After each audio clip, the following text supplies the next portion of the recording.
আসসালামু আলাইকুম। আমরা আজকে সিম্পল প্রজেক্ট ম্যানেজমেন্ট নিয়ে আলোচনা করব। প্রজেক্ট ম্যানেজমেন্টের এটা হলো প্রথম টিউটোরিয়াল। তো আমরা কি কি আলোচনা করব? আচ্ছা, এখানে সিম্পল প্রজেক্ট ম্যানেজমেন্ট কেন দিলাম সেই বিষয়টিও একটু বলে নিই। যেটা হলো একটা প্রজেক্ট ম্যানেজমেন্টের মেজর কয়েকটা পার্ট আছে। একটা হলো BOQ, that means bill of quantity, যে আইটেমগুলো আসবে ইউজ করতে হবে সেইটা, প্লাস সার্ভিস চার্জ যাবতীয় যত কিছু আছে সব কিছু মিলে তার এই প্রজেক্টটা ইমপ্লিমেন্টেশন করতে হলে কত টাকা টোটাল কস্ট হবে, হ্যাঁ, এবং এইটা প্রাইস কোটেশন করে দেন সেটা একটা নেগোসিয়েশন আন্ডারস্ট্যান্ডিং করে একটা পিরিয়ড ধরে কোয়ালিটি কোয়ান্টিটি সব কিছু এনশিওর করে দেন প্রাইস কোটেশনটা অ্যাপ্রুভ হলে তারপরে যে প্রজেক্ট ম্যানেজমেন্ট সিস্টেমটা শুরু হয়। হ্যাঁ, তো কিন্তু এখানে আমি সেই জায়গায় যাইনি, কারণ হলো সেই প্রসেসটা অনেকেই মেনটেন করে না। এটা যারা শুধুমাত্র আর্কিটেকচারাল ফার্মগুলো সাধারণত এইসব পুরো প্রসেসটা মেনটেন করে, যেগুলো আসলে ট্রেডিং অর্গানাইজেশন, ওরা খুব কমই এত জটিলতায় যায়। কারণ হলো ওদের ম্যাক্সিমাম সময় ওদের লোকাল কাস্টমাররা আসেন, এসে কথা বলতে পারেন, ভাই আমার একটা কিচেন প্রজেক্ট আছে, আমি এভাবে সাজাতে চাই, তখন কথাবার্তা ওখানে হয়ে যায়। কারণ এইটাই হলো ওয়ান কাইন্ড অফ প্রজেক্ট। আর যদি বলা হয় যে ভাই আমি একটা বিল্ডিং করবো, একটা আর্কিটেকচার ফার্ম, যেখানে ইঞ্জিনিয়ারিং ফার্ম যেটাকে বলি, হ্যাঁ, যে আমি একটা বিল্ডিং করবো, তার এই থাকবে, এই ডিজাইন থাকবে, হ্যান ত্যান অনেক কিছু, হ্যাঁ। তো এই ইস্যুগুলো ওইটা ওইটাতে হলো ওই যে ওয়ার্ক অর্ডার থেকে শুরু করে প্রাইস কোটেশন, কন্ট্রাক্টরদেরকে ওয়ার্ক অর্ডার দিতে হয়, আবার তাদের কাছ থেকে প্রাইস কোটেশন নিতে হয়, আবার নিজেরা ক্লায়েন্টকে প্রাইস কোটেশন দিতে হয়।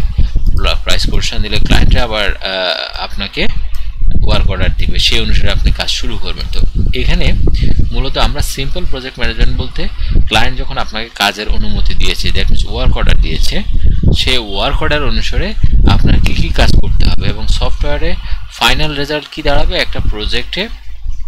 লেজার তো অ্যাজ ইট ইজ, সব লেজারে ভাই কালেকশন কত হচ্ছে, তার কাছে আমি বিল কত করছি, তার কাছে আমি টাকা পাবো কি পাবো না, এটা।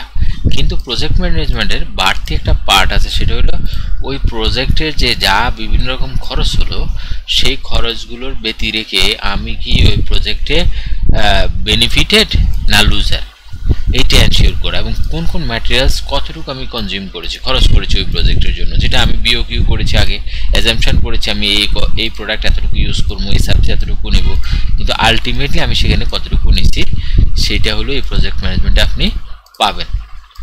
হ্যাঁ, ডিফারেন্স হলো এইটা।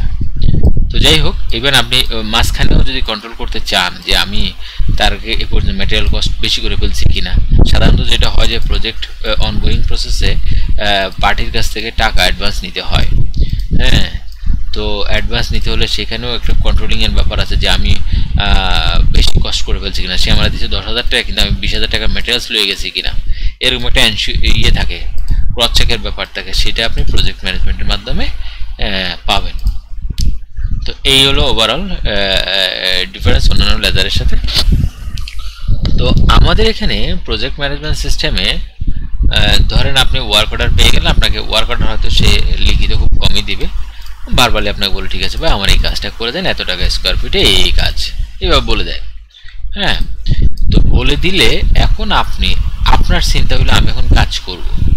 কাজ করতে গেলে প্রথমে সফটওয়্যারে আপনাকে কি করতে হবে, একটা প্রজেক্ট হিসেবে একটা লেজার ক্রিয়েট করতে হবে। লেজার মিনস হলো প্রজেক্ট মানে আপনার কাস্টমার যেভাবে ক্রিয়েট করে ঠিক সেইভাবে আপনার ক্রিয়েট করতে হবে। আমরা চলে যাব এখন প্রজেক্ট ম্যানেজমেন্ট সিস্টেম, আমাদের যে ডেমো সফটওয়্যার আছে সেই ডেমোতে আমরা যাব।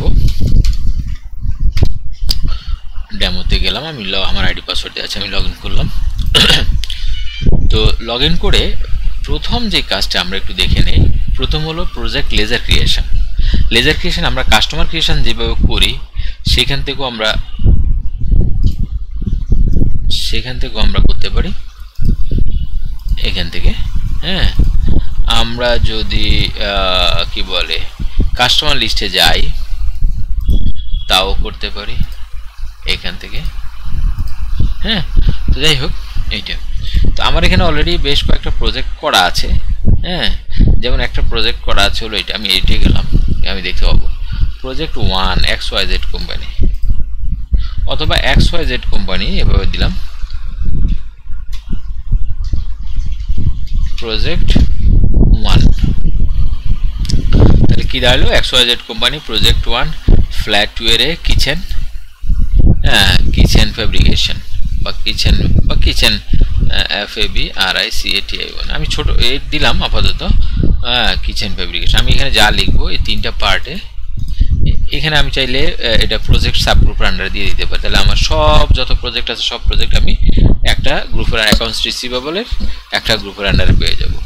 যাই হোক, তাহলে আমি কি করলাম, XYZ কোম্পানির প্রজেক্ট 1 ফ্ল্যাট 2 এর কিচেন ফেব্রিকেশন মিডল পার্টটা। এখন এইটা আমি ধরে নিলাম এটা মাদার কনসার্ন হলো ডেমো প্রজেক্ট শাহাদাত এভাবে, হ্যাঁ এইটা হলো মেইন কনসার্ন, মানে এদেরই একটা সাব প্রজেক্ট হলো এইটা, আমি এখন যেটা নিতেছি এই প্রজেক্ট, হ্যাঁ এইটা। তো এখন এরকম হতে পারে যে এখানে ফ্ল্যাট 2 এর এই ফ্ল্যাটে আবার আরেকটা কাজ হতে পারে, সেটা হলো কি বেডরুম ইন্টেরিয়র, এটাও হতে পারে, হ্যাঁ। তার মানে এটা আবার আরেকটা প্রজেক্ট, হ্যাঁ, কার আন্ডারে, এর আন্ডারে, হ্যাঁ। এটা হলো মেইন কনসার্ন, এটার আন্ডারে একটা দিলাম কিচেন, একটা দিলাম, আমি যদিও সেভ দিইনি, আমি একটাই জাস্ট দেখাচ্ছি। তাহলে কি দাঁড়ালো আমার এখন, একটু আগে হয়েছিল আমার XYZ কোম্পানির প্রজেক্ট 1 ফ্ল্যাট 2 এর বেডরুম ইন্টেরিয়র মিডল বাড্ডা। তো এক্ষেত্রে পরে আইসা আগেরটা ছিল প্রজেক্ট 1, এখন হবে প্রজেক্ট 2, হ্যাঁ। এরকম যতগুলো প্রজেক্ট আছে করলাম, করার পর ফ্ল্যাট 2 এর বেডরুম ইন্টেরিয়র, আর আগে ছিল 2 এর কিচেন ইন্টেরিয়র, হ্যাঁ, বা কিচেন ফেব্রিকেশন, যাই হোক। তাহলে এভাবে করলাম, তাহলে এটার মাদার কনসার্ন দিয়ে দিলাম। মাদার কনসার্ন দিলে সুবিধাটা কি, এই মাদার কনসার্নে ঢুকলে এক লেজারের মধ্যে আমি সব পেয়ে যাব।